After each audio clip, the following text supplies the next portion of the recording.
Thank you. Recording in progress. So there is only one time I get super nervous when I do anything. I don't get nervous when it comes to selling online. I don't get nervous when it comes to talking about just about anything. This specific live stream, I do it pretty much every year. I don't think I did it last year. But I do believe I did it the year before, and I've been doing it pretty much every year in February, for a few years now. This one makes me nervous. Actually, Allie, did I do it last year? I think I kind of skipped over it last year. I think I just skipped over it. Yeah, I didn't do it last year. But it is the one thing that has my heart racing. And as I was preparing to talk about this today, I was feeling pretty stressed out. So you guys have to bear with me. I don't have any tissues, but I got my washcloth here that I always have in case I need it. I do want to give you guys a trigger warning. I want to let you know that I am going to be talking about some very challenging things. I'm going to be talking about murder. I'm going to be talking about death. I'm going to be talking about kidnapping. I'm going to be talking about some very tragic events and how they, number one, changed my life and the lessons that I learned through that applied directly into my business. As I talk through this, at any point, if you want to leave, if it's too much for you, obviously, I'm not going to go into any gruesome details, but if this is not something that you want to hang out for, totally understand. I want to give you the ability I want to give you permission to say, I don't want to be part of this. But what is interesting about a lot of things I'm really great at, right? I'm really great at marketing. I'm really great at accounting. I'm a really great CFO. I think I'm a pretty damn good CEO so far in my career. If there is any type of lessons that I think I can teach you, it is the lesson I'm going to teach you today about life. I find that most of my clients, I'm going to bring my mic a little closer to me. I find that most of my clients, when they are experiencing failure to thrive, failure to launch, failure to move themselves forward, it has nothing to do with strategy. It has nothing to do with having the perfect marketing in place. It has nothing to do with the plan, the blueprint, having the tactics, having the right post. It has nothing to do with that.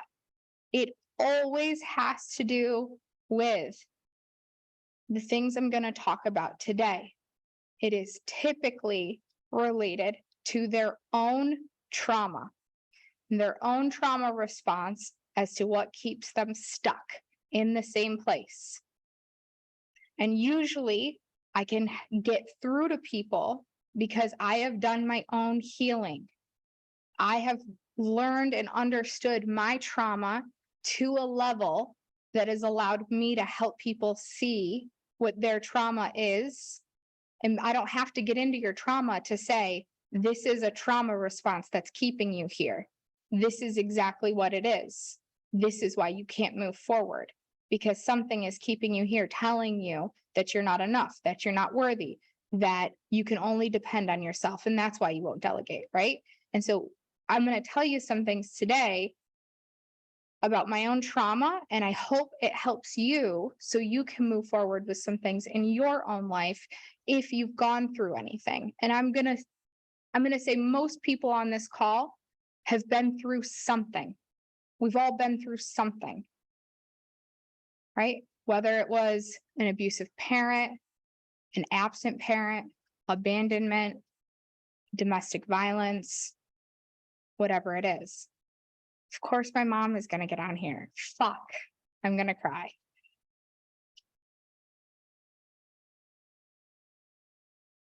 Damn, my mother. All right. And let's get the party started. Again, as a reminder, at any point you don't feel comfortable listening to this, you have an opportunity to leave. Don't feel uncomfortable leaving this room. Okay? I love you all. All right.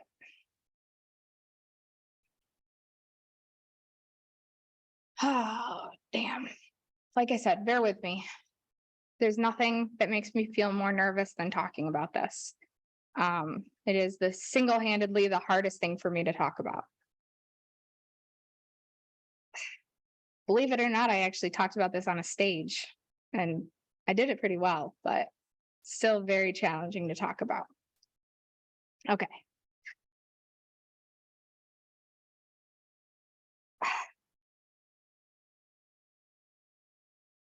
So in order for me to teach you the lessons I have to give you some context into a story. And I'm not going to go through all of the details of it because I don't think that that's necessary.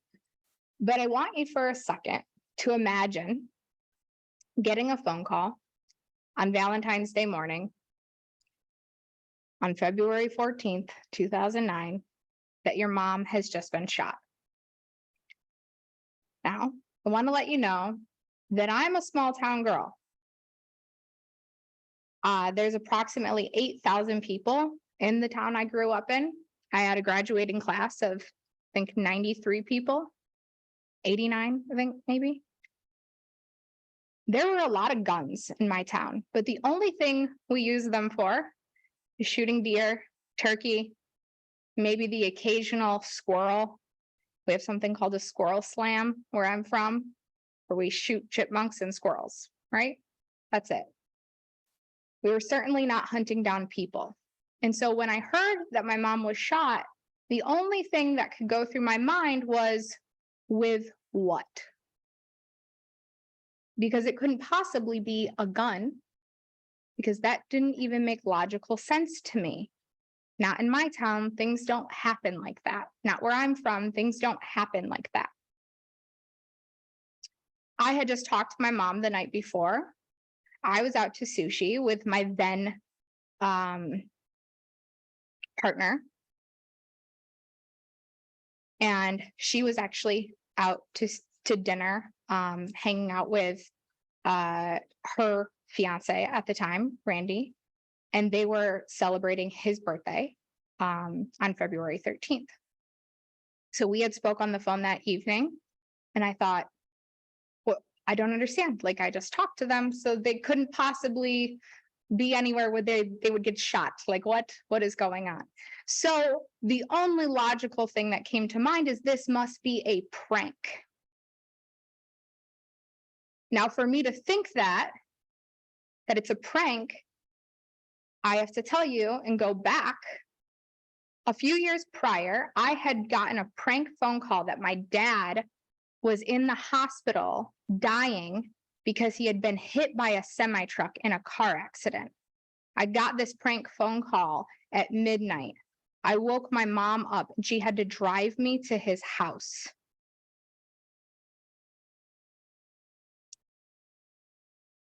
Yeah. I didn't have a really great time in high school. I didn't have a ton of friends in high school, and people did some pretty mean things to me, sadly. So that being a prank wasn't too far off, since this just happened to me maybe 2 years ago. I thought, why the fuck is somebody pranking me again like this? Like, why? Like, at this point, I was 19 years old and I am like moved on with my life. I had an apartment. Why would is this a joke? The woman on the other end of the phone assured me that this was not a joke, that I did need to get my things. I needed to gather some things. I needed to take a shower, get ready, and I needed to come to the hospital because I likely wouldn't be leaving the hospital anytime soon. She was right. They were prepping my mom for surgery.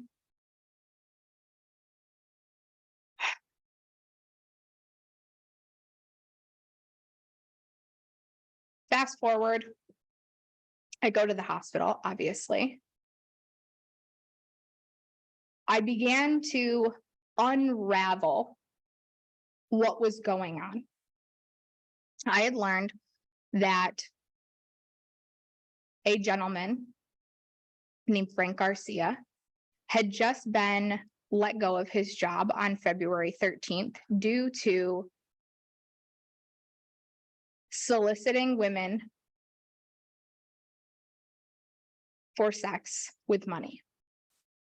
This had happened. He was a nurse at Lakeside Hospital in Brockport. He had done this to multiple women, but specifically two women, Kimberly Glatz and Mary Silliman, came out to their prospective hospitals they worked at and let them know that this was going on. Frank was let go from his job. Now, his wife at the time was pregnant. So he was in a pretty rough spot when he was let go from his job, and he was pretty angry. In this fit of rage, he decided, apparently, that the only way to handle this would be to take some lives.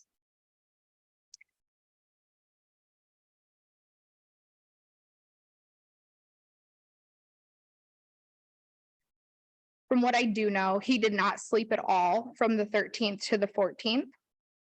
He did have a gun in his possession. He had left his home in Albion and was driving to Lakeside Hospital, where Mary Silliman worked as a nurse. He was her supervisor. He was going to Lakeside Hospital to take the lives of anyone he felt was responsible for him losing his job.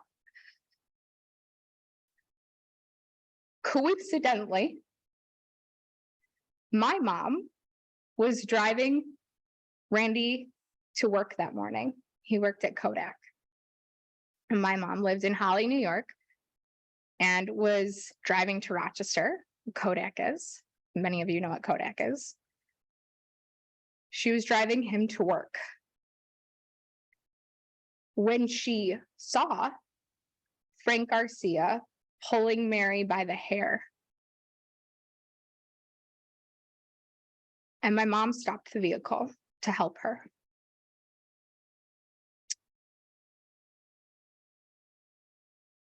She was the first to get out of the vehicle. From what I know, she began dialing 911.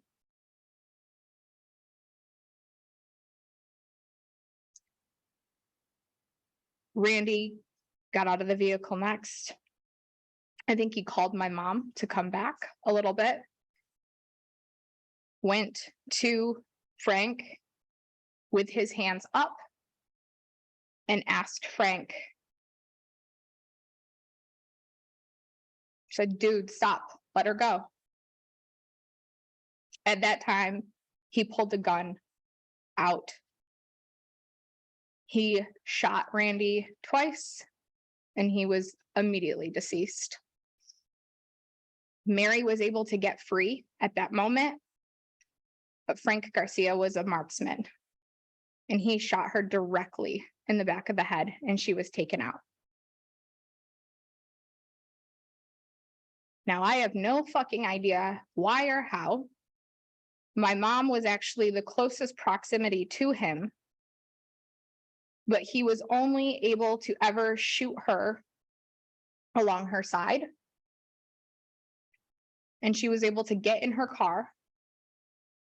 He shot the windshield, the side of her car, along her side, and she drove herself to the police station.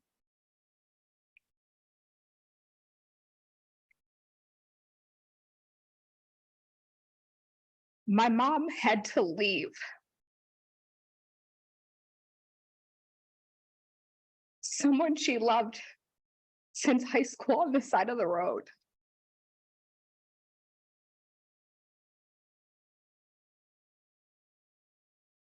Randy and my mom went to prom together. And they had just started rebuilding their life together.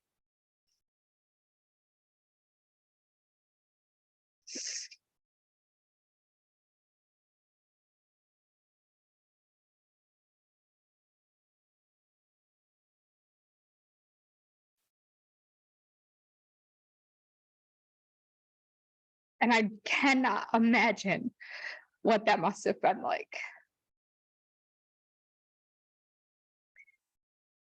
Sadly, Frank Garcia's killing spree was not over. And I won't talk a lot about this next part because it's not my story to tell. It doesn't have a lot to do with my family. Although I have a very close relationship with some of the people involved at this point.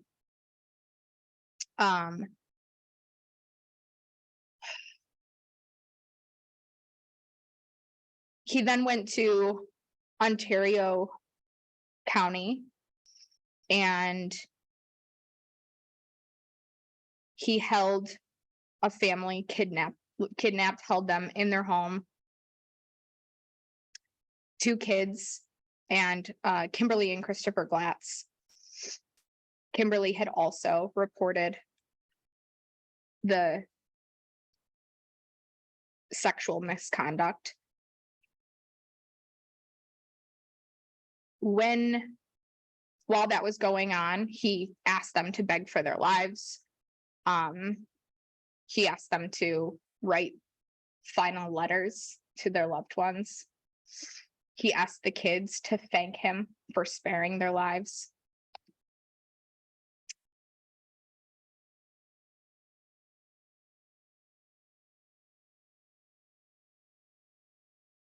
I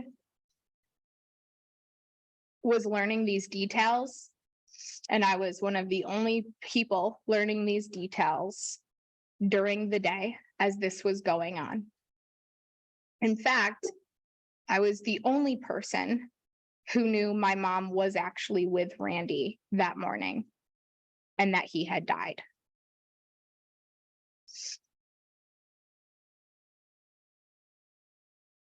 Which was pretty devastating when my mom kept asking where he was. Up until that point, I don't know if she really could wrap her head around the fact that he had died, or if she wanted to believe that he died, or maybe she wanted to believe he got back up. I don't know.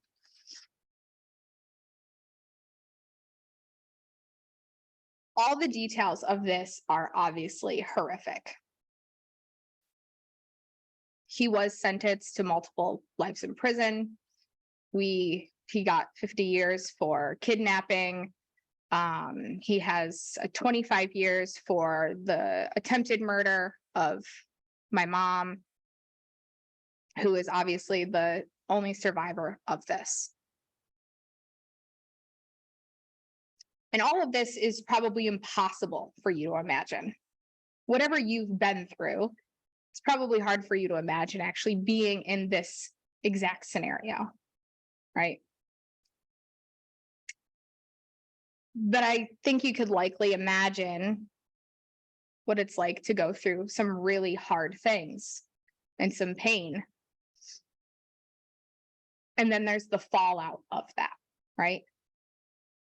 And my mom and I were talking about this recently, that it actually, the actual day, the actual tragedy, the actual shooting, the actual February 14th, 2009 was not the hardest part. It's hard telling the story, it's emotional, but it wasn't the hardest part. The hardest part was everything that happened afterwards. And I think a lot of you can relate to that. It's picking your life back up. It's watching everyone else move on with their life while you're still replaying the events. It's losing the friends and family who literally couldn't handle your shit. The people who inadvertently or intentionally abandon you because they couldn't deal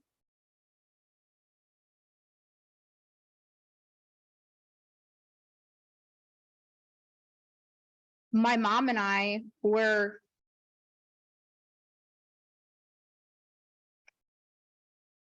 dare I say, shunned from a family that we loved and I grew up loving.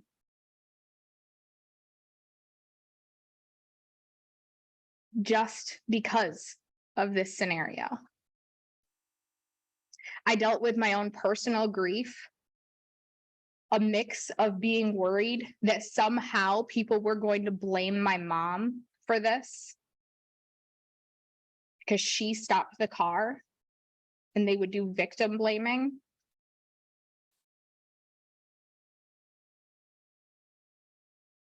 I dealt with anger over the fact that everyone else was a hero except my mom because she lived.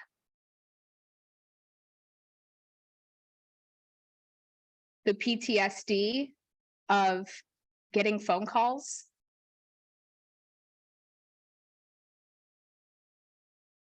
the survivor's guilt because of all of those families. There were 4 children involved in the Glatz family, 2 from the Silliman family, 1 I just learned about yesterday, 3 from the Norman family.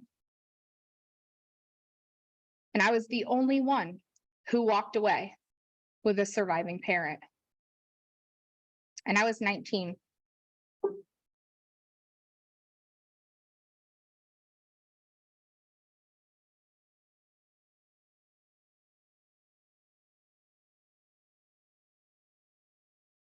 And today, I'm not sharing every single detail of this, but I wanted to give you some context again, because there's a reason that this story is so important for me to share with you guys.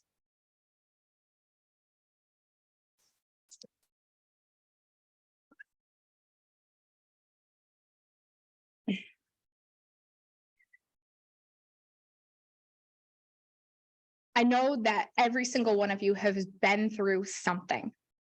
It's likely why you're here. I believe that the universe, God, whatever you believe in, spirit, divine timing, puts people in each other's lives for a reason. And I have to believe that some of you are likely on this call today. Some of you are likely in my life because you need to see that if I can do this, you can do it too.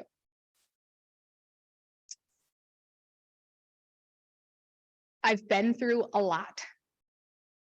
And honestly, this story I have is just a small piece of it.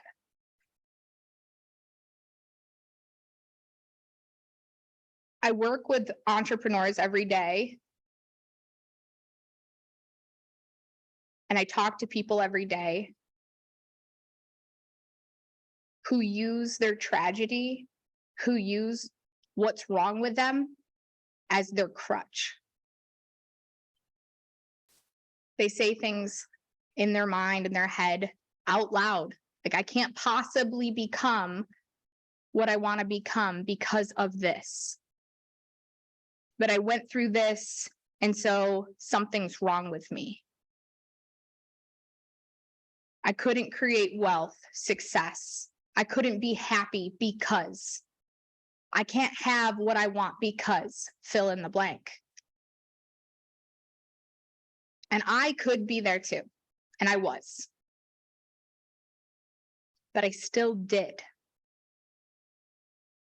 And if I could do it, so can you. Because it's not about what happened to you. It's about your perspective of what happened to you. You could decide that it's your crutch, your shield, your excuse, or it could be your boulder to climb, lift you up a little higher so you can shine your light a little brighter. It could be your reason to move forward.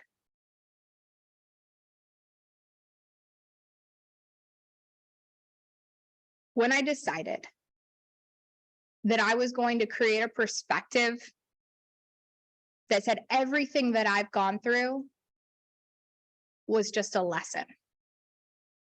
It was preparing me that I was the underdog. I've always been the underdog. And that prepared me for the battle of building a business. Because the parallel of life and building a business is one and the same. They are equally hard. It's not simple. It's not easy all the time. It's not fun all the time. It's up and down. There are waves. Sometimes it's great, and other times it sucks. Sometimes you're on top of the mountain, and sometimes you're in the valley of hell. That is life and business. But it's not what's happening to you when you're in those valleys. It's the perspective you have of the valley. What is this teaching me? What is this showing me? This lesson I'm learning right now is helping me become who I need to become in order to battle my next fight. It's preparing me. I chose to believe that everything I went through when I was 19, every hard thing I experienced as a kid and after that moment, I went through because I was going to need it.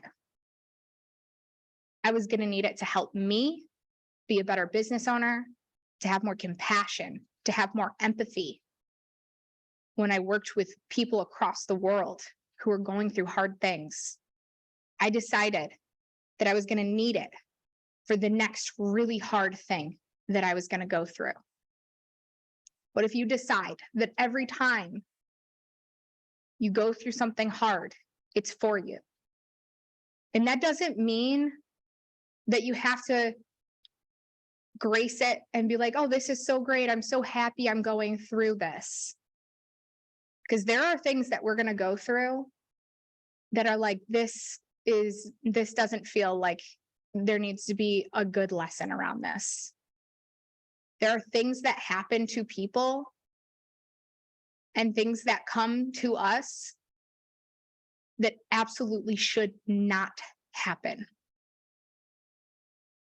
I'm not even going to talk about what some of those things in my mind are right now. But yes, that is true.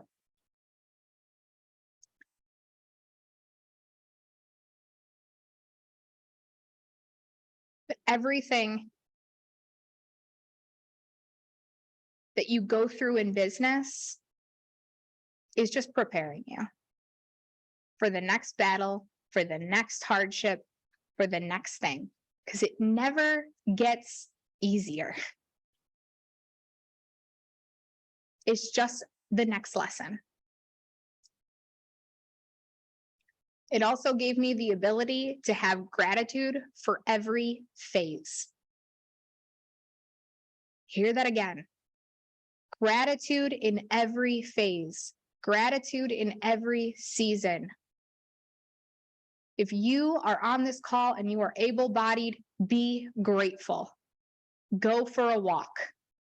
If you are pursuing a business goal right now, be grateful. Do you know how many people are on this planet who do not even feel as though they can pursue a business goal? Do you know how many people are on this planet who are unable to start a business for one reason or another? Be grateful.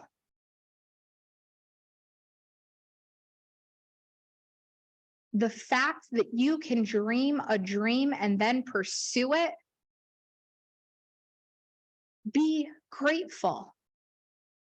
Be grateful for where you are right now.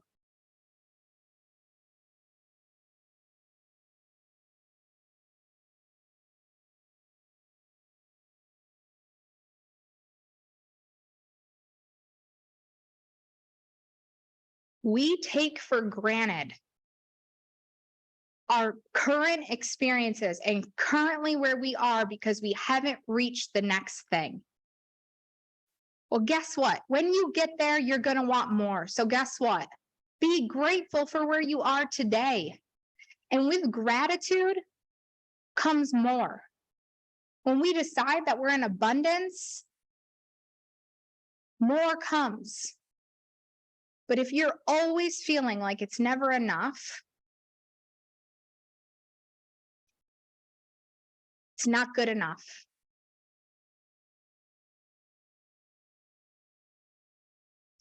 I mean, what kind of life are you living?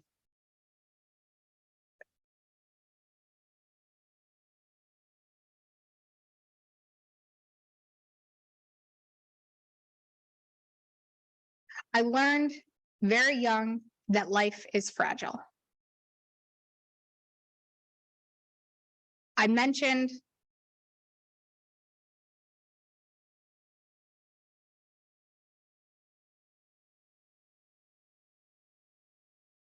this story today. What I didn't mention is the amount of loss that I had before and after this.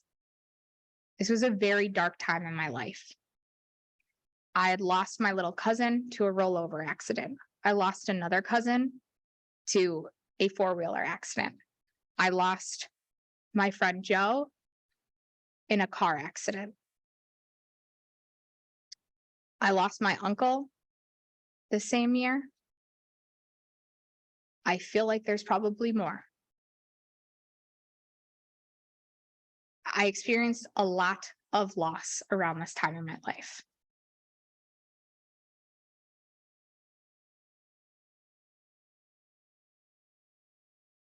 Very young people as well.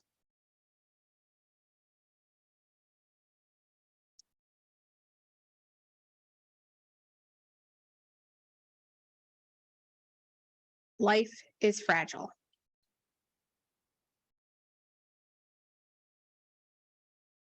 Knowing that,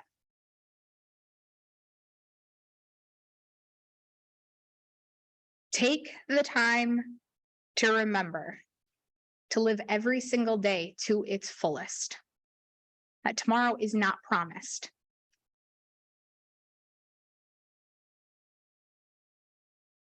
And I want to extend that too. It's really easy to say, live every day to its fullest, right? Tomorrow is not promised. And you've heard that before. What do I really mean by this? You guys really know what grief is? What grieving is? We experience grief when we didn't get to say what we wanted to say to somebody who dies. When we didn't get to tell them how we felt about them. When we didn't get to say our final words.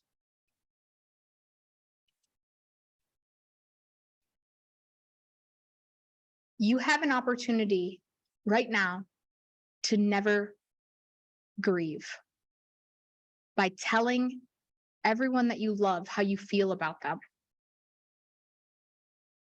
Why maybe you were angry with them. Why you were hurt with it by them in the past. Why it's important that they're in your life now.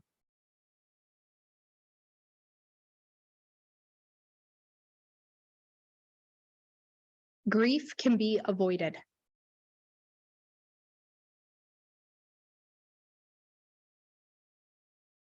I can honestly say I've lost a lot of people, but I haven't grieved a lot of people. And I think that is because I learned to tell people I loved them. I learned to tell people pretty often how I feel about them.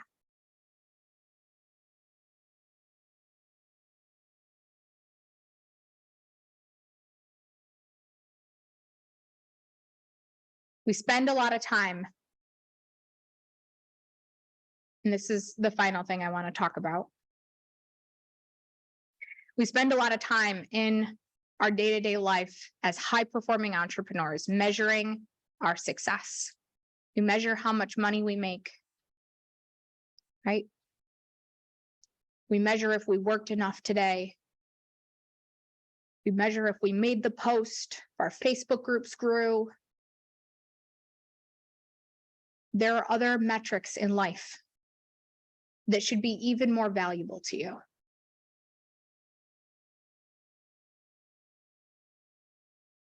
If you have children, I want you to remember that you only have 18 summers with those kids. How are you going to spend those summers? If your parents are still on this planet, I want to remind you that the average lifespan is only 78. How many times a year do you see your parents? How many times left do you have?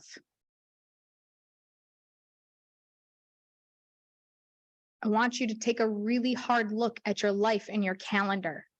How many things are on it that you're doing for the sake of doing because somebody told you so? Because somebody told you you're supposed to, versus you doing what you actually want to do. I want you to measure your calendar. Is this something that brings me joy? Is this something that makes me happy and makes me feel fulfilled? Or is this something I'm doing because someone else told me I had to?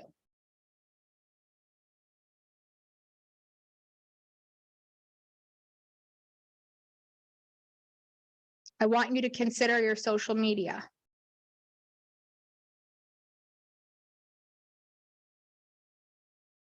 How many times do you make a post for the sake of making sure everyone thinks your life looks perfect?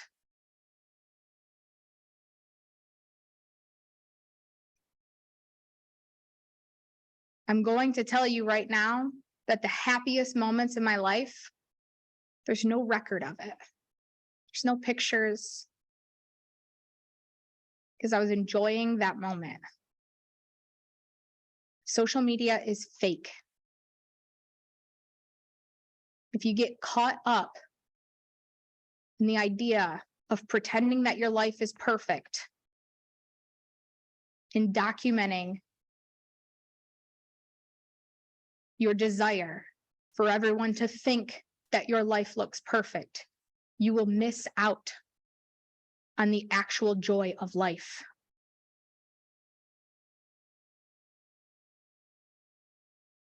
And finally, there will never be perfect conditions for you to go after what you desire. There will never be perfect conditions for you to find happiness in your life. If you are currently unhappy in the state that you are in, I can tell you all day to make a change, but you won't do that until you find out why you are unhappy. Until you look deep inside and say, why am I unhappy? And what do I actually want my life to look like? And am I ready to make a change?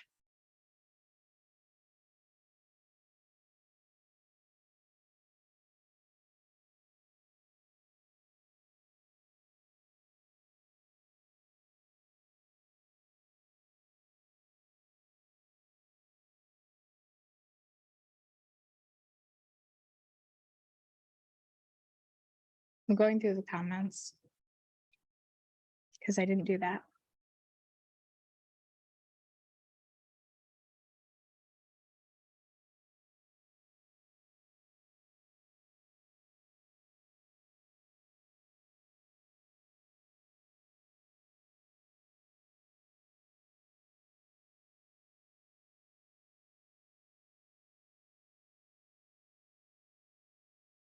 Thank you guys for all the love.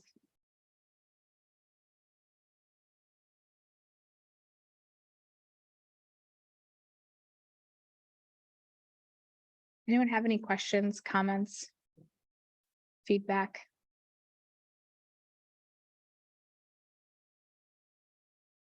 Was helpful today? I know it's not our typical marketing strategy. I think this also adds a human element. Yeah, definitely mindset.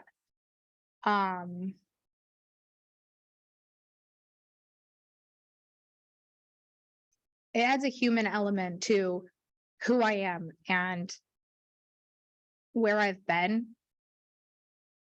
You know, not a lot of people know this story, and I think we were saying right in the beginning of this call that I hadn't shared it for over 2 years. And I don't talk about it often. And there's a reason for that, right? It's hard to talk about. But I think every once in a while, you guys actually understanding and hearing that, like, I didn't build my business and do what I did with, a pathway that was just created for me. I had to go through a lot to get here.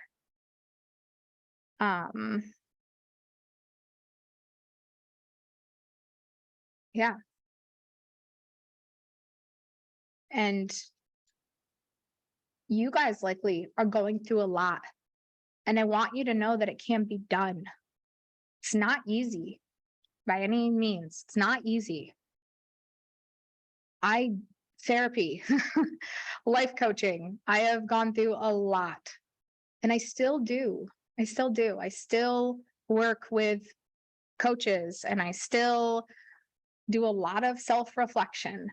And I had to really learn who I was and understand myself and understand my own trauma responses. Some of the things, if you didn't read my post the other day, I talked about being enough. I think I posted that 2 days ago.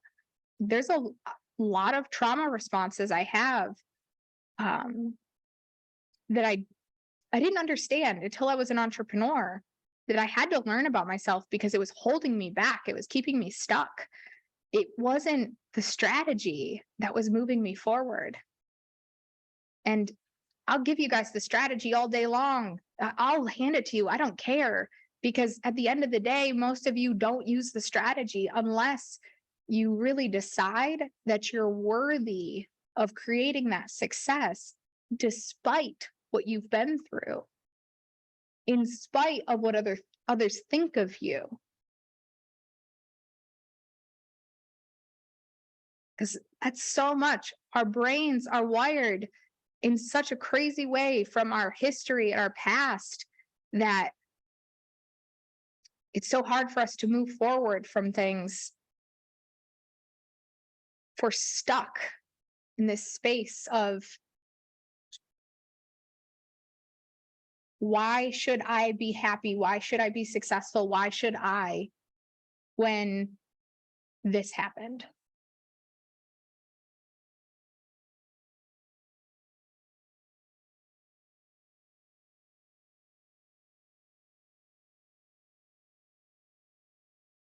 Alrighty, my friends. My voice is starting to feel crappy again. And I'm so thankful that I did not cough this entire call, by the way. I was so afraid I was going to be coughing the entire time.